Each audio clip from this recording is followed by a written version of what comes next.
பிதா குமாரன் பரிசுத்தாவின் திரியேக நாமம் நம் அனைவரையும் ஆசீர்வைத்து காப்பதாக. ஆமேன். கிறிஸ்து இயேசுவுக்குள் அன்பான இறை மக்களே, இன்றைய நாளின் சிந்தனைக்காக 33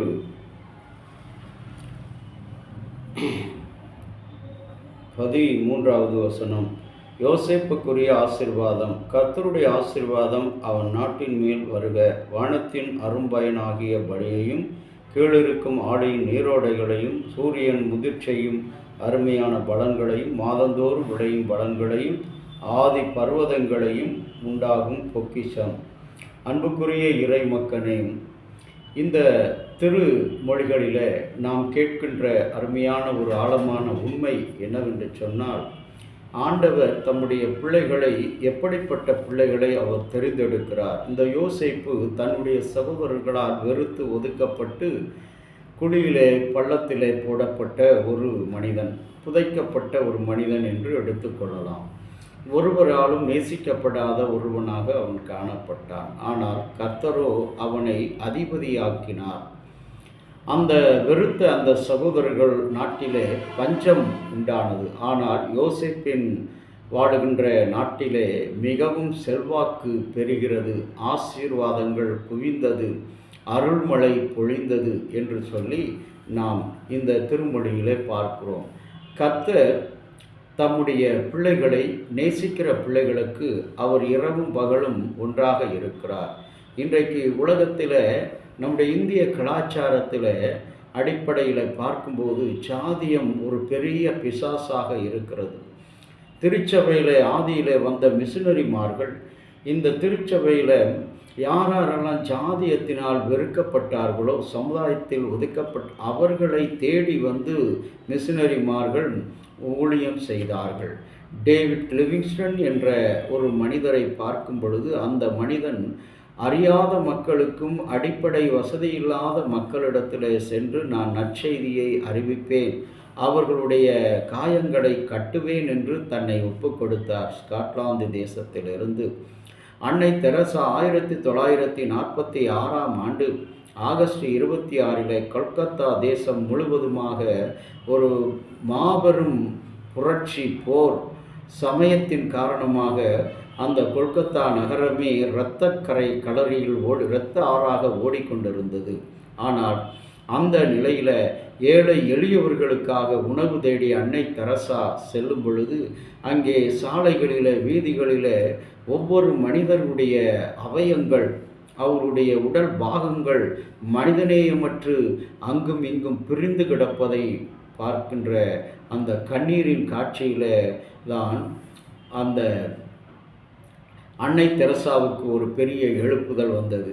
இன்றைக்கு ஆசீர்வாதம் ஆசீர்வாதம் என்று சொல்லி நாம் இன்றைக்கு கண்களை கட்டிக்கொண்டு ஒரு குருடான ஒரு ஆசீர்வாதத்தை தேடிக்கொண்டிருக்கிறோம், நிலையில்லாத ஆசீர்வாதத்தை தேடிக்கொண்டிருக்கிறோம். ஆனால் நிலையான உண்மையான ஆசீர்வாதம் என்னவென்று சொன்னால், தன்னை அடித்தவர்களை, வெறுத்தவர்களை நேசிக்கின்ற ஒரு காரியம்தான், செயல்தான் உண்மையான ஆசீர்வாதம். இன்றைக்கு அந்த ஆசீர்வாதத்தை இறைமகனாகிய கர்த்தர் உங்களுக்கும் எனக்கும் தருகிறார். யோசேப்புக்கு கொடுத்த ஆசீர்வாதங்கள் நீரோடைகளை கொடுக்கிறார். அங்கே வானத்திலிருந்து விழுகிற அந்த பனியின் ஆசீர்வாதங்களை கொடுக்கிறார், செல்வங்களை கொடுக்கிறார். கீழிருந்து ஆடியின் நீரோடைகளையும் சூரியன் முதிரச் செய்யும் அருமையான பலன்களையும் மாதந்தோறும் விளையும் பலன்களையும் கொடுக்கிறார்.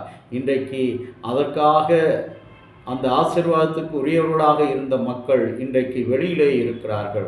ஆனால் இடையிலே வந்த அந்த ஏமாற்றுக்காரர்கள் இந்த திருச்சபையிலும் சரி, சமுதாயத்திலும் சரி, உலக வாழ்க்கையிலும் சரி, அநேகரை ஒடுக்கி, ஆண்டவரை அநேகரை நெருக்கி, அவர்களை ஏமாற்றி புறந்தள்ளி, அவர்களுக்கு கிடைக்க வேண்டிய நன்மைகள் எல்லாம் தான் வாரி சுருட்டி போட்டு கொண்டிருக்கிறார்கள். ஆனால் ஆண்டவர் இந்த நாளிலும் கூட அன்பான கடவுளுடைய பிள்ளைய, இந்த யோசேப்புக்குரிய ஆசீர்வாதங்களை முன்குறித்திருந்தார்.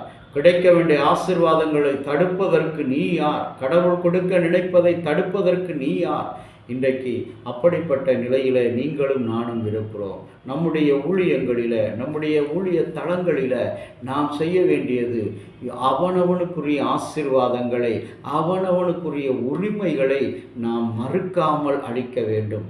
நீங்கள் ஏன் வருகிறீர்கள், நீங்கள் ஏன் செலுத்துகிறீர்கள், நீங்கள் ஏன் இங்கு வருகிறீர்கள் என்று கேட்கக்கூடாது. கர்த்தருக்குள்ளாக இருக்கிற நாம் அனைவரும் ஒன்றாக இருக்கத்தான் இயேசு தன்னையே சிலுவையில் ஒப்பு கொடுத்தார்.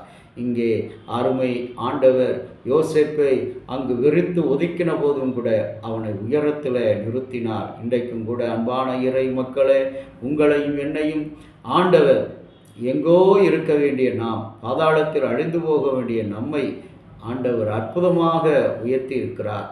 நாம் நம்மை விட கீழானவர்களை நேசிப்போம், அவர்களுக்கு உதவி செய்வோம். கர்த்தர் நம்மை ஆசீர்வதிப்பாராக. ஆமேன். ஜெபம் செய்வோம். இரக்கமுள்ள நல்ல பரலோக தகப்பனே, உம்முடைய அன்பாலும் இரக்கத்தினாலும் நீதியினாலும் இந்த நாளில் புதிய ஒரு சிந்தனையை நாங்கள் பெற்றுக்கொண்டிருக்கிறோம். யோசேப்புக்குரிய ஆசீர்வாதங்கள், இன்றைக்கு எங்களுக்குரிய ஆசீர்வாதங்களை கொடுக்காமல் தடை செய்கிற எங்களுடைய தலைமைகள், ஆண்டவரை திருச்சபையில் ஆண்டவரை யாருக்காக இந்த திருச்சபை உருவாக்கப்பட்டதோ, மிஷினரிமார்கள் வந்தார்களோ அவர்களுக்கு இன்றைக்கு வெளியில் இருக்கிறார்கள்.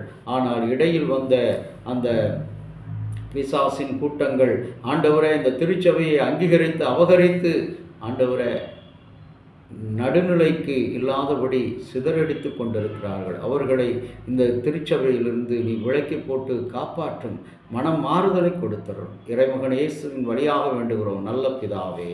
ஆமென்.